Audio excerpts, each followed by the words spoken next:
C'est Mamadou et Joël pour GAC. GAC, GAC, GAC.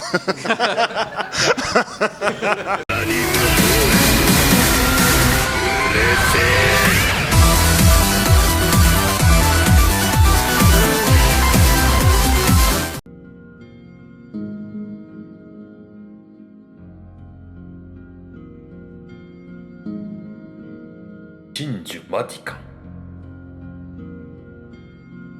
伝説は語るこの世界の要となる大木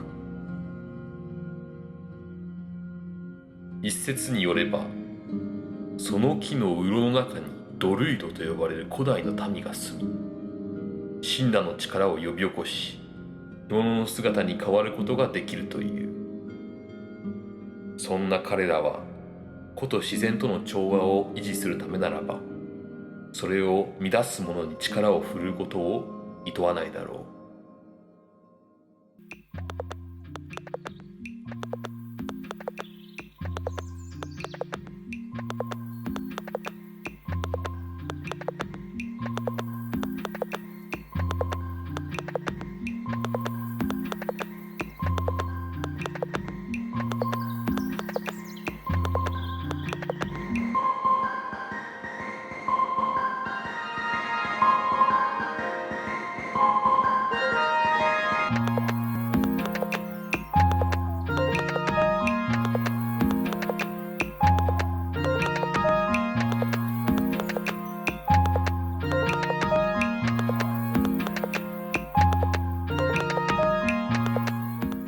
Comment ça va les gaquettes et les gags? Bienvenue pour une nouvelle vidéo en direct des Dogs avec deux artistes super talentueux. On va y venir tout de suite. D'abord les gars, comment ça va? Parfait. Parfait, merci. Bon alors les gars, là personne ne vous connaît encore. La question habituelle on va dire. Est-ce que vous pouvez vous présenter en quelques phrases? Moi je m'appelle Mamadou Camara, j'ai 30 ans, je vis en région parisienne. Dans la vie de tous les jours, je suis chef de cuisine dans la brasserie où on fait l'interview. Et j'ai décidé, en fait, il y a 1 an et demi, d'écrire un manga avec Joël. Et ça s'est fait jusqu'à aujourd'hui et ça continue. J'espère que ça va durer assez longtemps. Bonsoir, moi je m'appelle Joël Ito. Moi je suis le dessinateur du manga Shimbu. Et moi je dessine depuis que je suis tout petit et j'ai toujours rêvé de faire du manga. Et à un moment donné, j'ai voulu poursuivre des études d'art et j'ai fait 3 ans, j'ai étudié 3 ans aux Beaux-Arts de Paris. Et finalement, j'ai décidé de changer de voie et pendant que j'étais perdu, j'ai trouvé Mamadou qui m'a donné une sorte d'étincelle pour vraiment lancer le manga. Et je me suis dit c'était maintenant ou jamais. Et voilà. Ok, parfait. Donc maintenant, vous connaissez un petit peu plus les deux protagonistes de cette histoire. Maintenant, les gars, est-ce que vous pouvez nous dire, c'est quoi le Shimbu? Alors le Shimbu, en fait, c'est un manga qu'on a créé de moi et Joël. En fait, on a créé l'univers de toutes pièces. On a voulu un peu mettre ce qu'on ressent, nous, dans cet univers-là. Et en fait, ce manga, il a commencé pour moi, en fait, depuis un jeu vidéo qui s'appelle World of Warcraft. En fait, depuis ce jeu, en fait, j'étais avec des groupes d'amis et je me suis inspiré d'eux, en fait. Et après ce groupe d'amis, en fait, je voulais écrire une histoire sur eux, en fait. Et je l'ai fait sur un manga. C'est comme ça que ça a commencé, en fait. Et j'ai commencé à écrire et ensuite Joël m'a rejoint dans le groupe. Et il a rendu, en fait, cette histoire encore plus riche et plus vaste, en fait. D'où le monde qui est très vaste d'aujourd'hui du Shimbu. Le Shimbu, c'est par rapport au nom, en fait, Shimbu. Qu'est-ce que c'est que le Shimbu? Le Shimbu, ça vient d'une idée de Mamadou. Et que le nom existait avant que je rejoigne le groupe, en fait. Enfin, le duo. Et Shimbu, c'était inspiré du peuple Simbu, un peuple de la... C'était quoi? C'est Papouasie, Nouvelle-Guinée? C'est ça. C'est un peuple autochtone. Ils sont connus pour leur déguisement en squelette. Je ne sais pas comment ils appellent ça, mais en fait, c'est une cérémonie de la mort qu'ils célèbrent. Après, il faut chercher vraiment pour trouver la signification, selon eux. Mais voilà, c'était inspiré de ça et je pense que c'était quoi? C'était le son qui t'a plu? Le son m'a plu. J'ai pris un instinct. Oui. Et après, je suis rentré dans le groupe et je me suis dit comment donner une signification à ce nom. Et très rapidement, moi je parle le japonais, j'écris le japonais. Je ne sais pas si vous connaissez ce que c'est le kanji, c'est les caractères qui viennent de Chine en fait à la base. Et Shimbu, en fait, ça sonne comme des kanji au Japon. Donc ça sonne comme des caractères chinois en fait, quand j'entends Shimbu. Et c'est comme ça que j'ai mis 2 caractères, Shin qui veut dire Dieu, et Bu qui veut dire danse.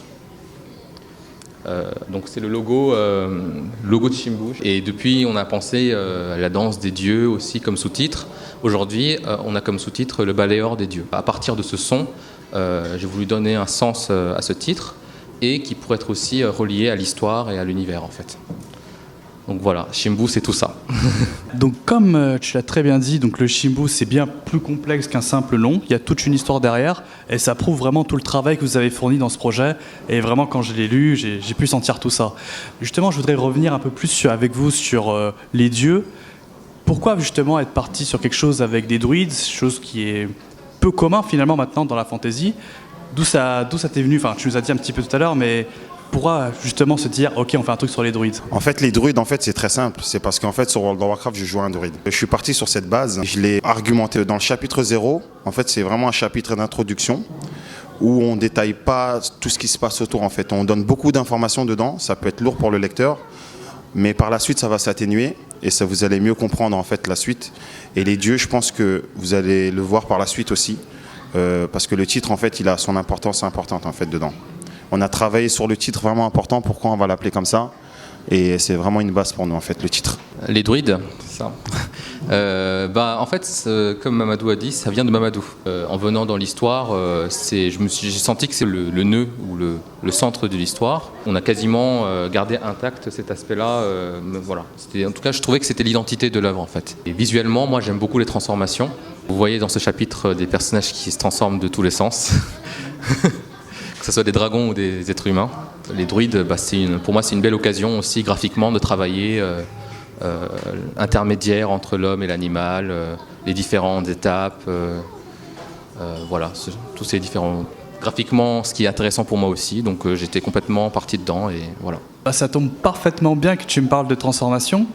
Justement, là, si vous deux, vous étiez des druides, quel animal ou créature vous serez? Ça peut faire du spoil, ça. Hein. Alors moi, en druide, quel druide je serais moi? Le druide peut-être aigle. Ouais, peut-être le druide aigle. Pour son agilité et tout, c'est un peu... Il aime la nature et il est libre en fait. Donc peut-être le druide aigle, tu vois. Je m'y attendais pas à cette réponse. Je pense que je vais le mettre dans le manga. Je pense que c'est un animal qui s'appelle Binturong. Je ne sais pas si vous connaissez.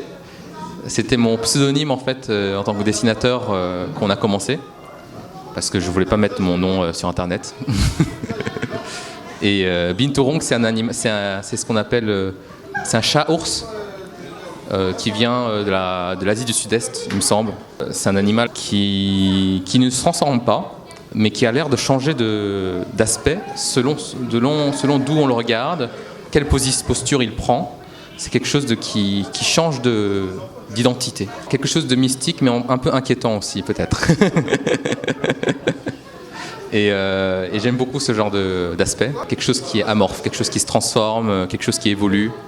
Et moi, c'est un thème qui m'est important, comme je l'ai dit tout à l'heure. Donc, ouais, le Binturong pour moi. D'accord, donc tu es un peu comme une sorte de Pokémon, tu t'évolues. C'est bon à savoir. Maintenant, je voudrais venir avec vous sur le design du Shimbu. Ça sera un petit peu plus pour Joël, mais tu peux très bien répondre aussi. Quelles sont tes influences dans ton dessin? On se parle de mon dessin, donc je vais devoir répondre d'abord. Hein. Alors, c'est étrange parce que il y a beaucoup de gens qui disent que j'ai l'air d'être inspiré par la BD ou les comics. Pas forcément les comics, mais la BD. On m'a souvent dit que j'avais un style asiatique et occidental un peu mélangé. Sauf que dans ma vie, j'ai toujours été inspiré des mangas. Quasiment que de l'univers manga et de l'univers des jeux vidéo. Pourquoi mon style? Je pense que je suis inspiré du fait que j'étais entouré par des occidentaux quand j'étais petit.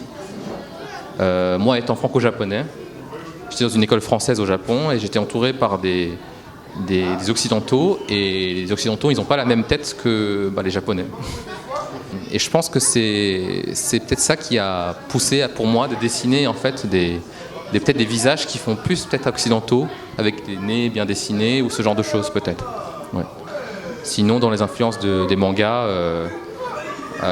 bon, Akira Toriyama, il faut le nommer.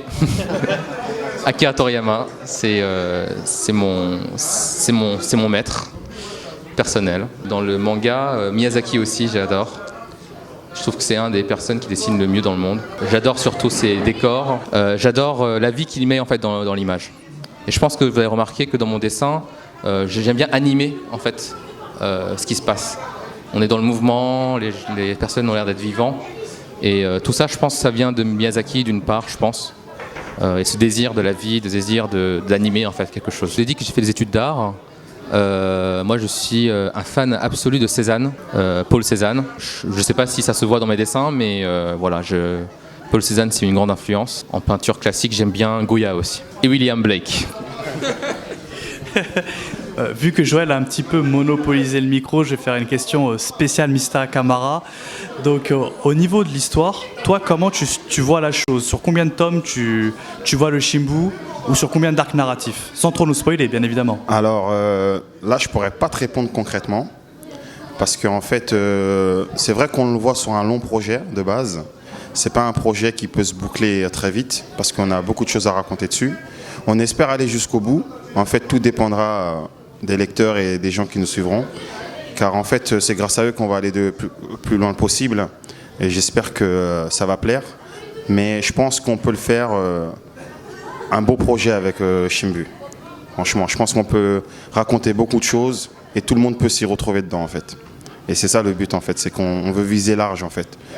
Même les gens qui n'ont jamais lu de manga, on aimerait bien les atteindre avec ce manga en fait. Car moi-même, je suis des gens qui ne connaissaient pas le manga il y a très peu de temps, quoi. Et je sais que mon entourage, qui ne connaissent pas aussi beaucoup le manga, sont très attachés à l'œuvre, comment on le raconte en fait. Donc voilà. Oui, enfin, tu connaissais pas le manga, tu regardais bien les animes quand même. Oui, voilà. C'est le manga papier qui connaissait pas très bien. Ouais. J'ai déjà dit à Mamadou, j'ai dit autour de moi, je suis prêt à investir des dizaines d'années de ma vie sur ce projet. Donc voilà. Justement, quand vous avez fait le Shimbu, est-ce que vous vous êtes dit, on va voir des maisons d'édition? Est-ce que ça s'est fait déjà par ailleurs? Ou vous vous êtes dit directement, on fait de l'auto-édition et c'est parti? Bah, je prends parce qu'il y a eu une raison.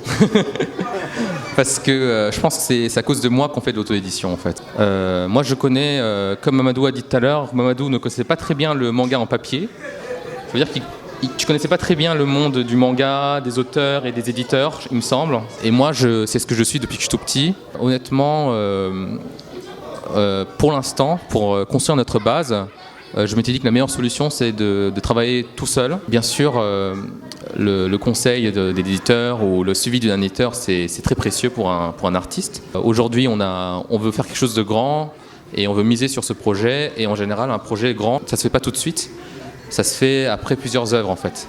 Et que comme nous on s'est lancé dans un grand projet dès le début, qui est déconseillé par les éditeurs en général, nous on s'est dit c'est pas grave, on va préparer notre projet tranquillement, on va prendre notre temps pour nous améliorer, on va apprendre des premiers chapitres, on va apprendre des premiers tomes, on va essayer de se débrouiller, on va voir comment le public va réagir, et c'est comme ça qu'on va apprendre et qu'on va essayer d'être autonome en fait. Je pense que c'est aussi mon côté un peu artiste qui aime l'indépendance, et j'ai dit à Mamadou essayons avec l'auto-édition. Ouais. Et il gère. Mamadou, il gère. Comme Joël vous a expliqué, moi à la base je ne connaissais pas le monde de l'édition. Donc moi quand j'ai commencé à écrire avant que Joël arrive, je me suis dit que j'allais le présenter à des éditeurs de base. Et même quand Joël m'a rejoint, j'étais toujours dans l'optique de présenter à des éditeurs. Mais après par la suite et avec réflexion, parce qu'en fait moi et Joël on est un duo qu'on arrive à marcher à deux, tu vois. Et le problème c'est que si un éditeur se rajoute, en fait ça peut nous perturber. Parce qu'on s'appelle très souvent. Joël d'un coup il peut avoir des déclics et l'histoire bascule aussi. Donc on avait décidé de continuer à deux. Je pense que c'est mieux en fait avec du recul, parce que ça nous permet d'opposer nos bases et de tracer une ligne déjà de où on veut emmener l'histoire, où on veut emmener les lecteurs. Et c'est important pour nous en fait d'emmener les lecteurs où on veut les emmener en fait.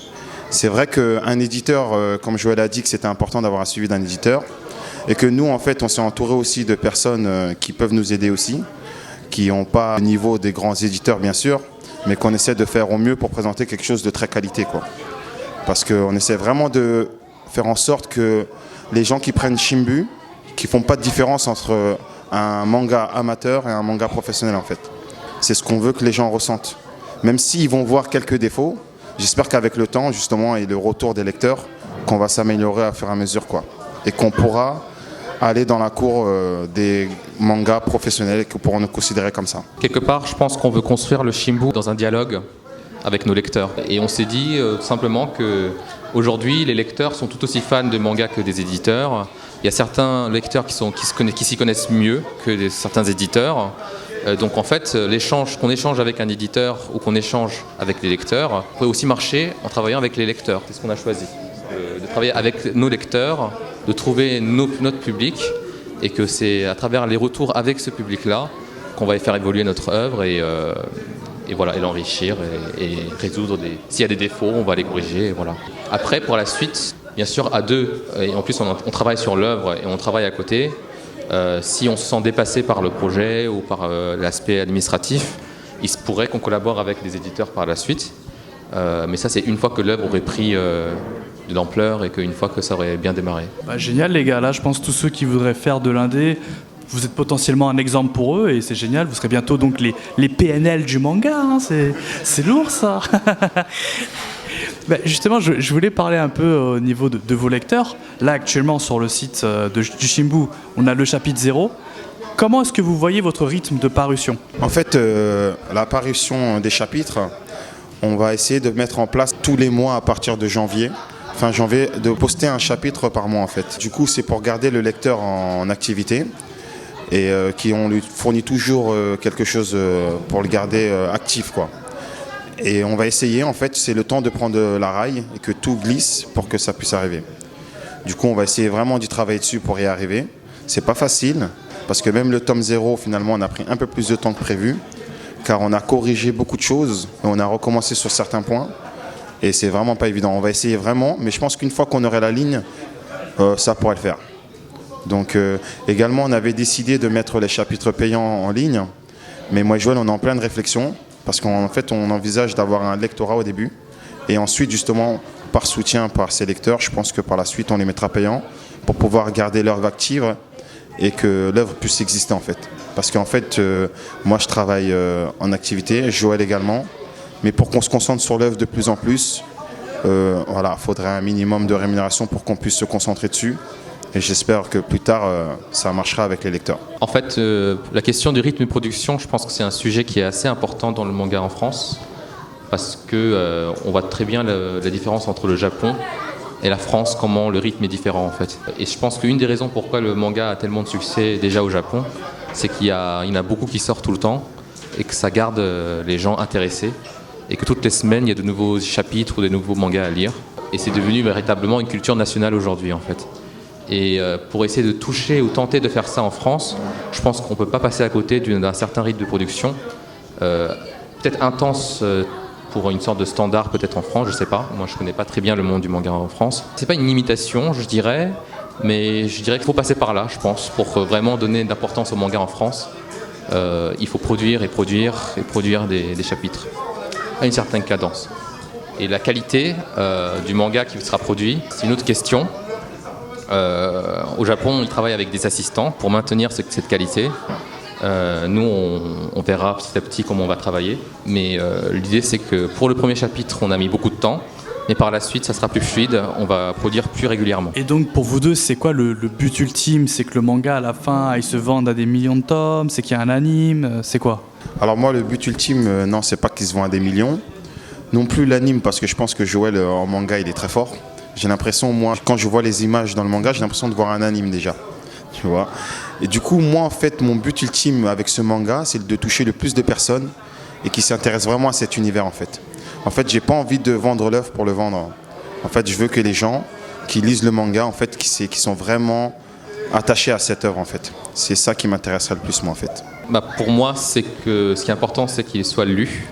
L'œuvre doit être lue pour exister. Et deuxième chose, moi je veux vraiment inspirer une nouvelle génération, des jeunes dessinateurs qui veulent faire du manga. Et même comme moi je viens du monde des beaux-arts, hein, pourquoi pas aussi peut-être inspirer d'autres gens qui sont dans le monde de l'art, de peut-être trouver un intermédiaire entre le manga, le monde d'art, les différents genres qui existent.